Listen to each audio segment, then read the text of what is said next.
Private Charles Thomas Pickering Smith became known as more than just CTP Smith on the Greta cenotaph when a gold pendant with his name was donated to the museum. It had been found in a local garden 25 years earlier. Fortunately, his story was able to be discovered because his parents gave him 3 Christian names which stood out from all the other Smiths. Charles lived in Greta with his parents, William and Margaret, and younger sister Alice, and was the only son who had survived from birth. He also had an older married sister, Mary. He enlisted on the 3rd of September 1915, aged 21 years. His trade was recorded as miner and labourer and had already spent 2 years in the local militia, the 14th Infantry of the Citizen Military Forces. There is no doubt he was eager to do his part. After their medical examination and basic training, Charles and another local, signaller W. Hatcher, were given a send-off on their final leave in the Greta Central Hall. Both Private Smith and Signaller Hatcher were then given inscribed gold pendants on behalf of Greta citizens. Charles was also given a balaclava cap from Miss Pryor, who was from the well-known local business family. Charles set off from Sydney on the 8th of March 1916 for fighting overseas.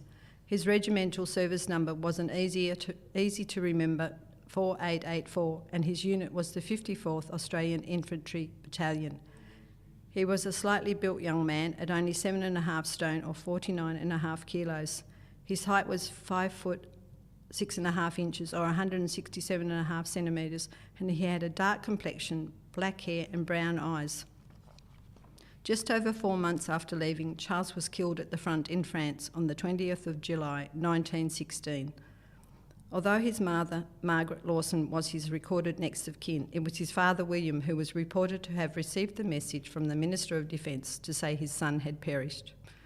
The Newcastle Morning Herald and Miners' Advocate also reported on the 14th of August the current tally of who were killed and wounded, which had mounted to 11 of Greta's volunteer soldiers already dead, with 30 injured. Charles was buried in the Rue Petillon Military Cemetery in Fleurbaix in France. Sadly, his parents would not have had the money to travel to visit his gravesite, but they did receive 3 copies of a photograph of their late son's grave, whose headstone was eventually marked with his mother's words, "In memory of dearly loved son of Mr. and Mrs. M.L. Smith of Greta."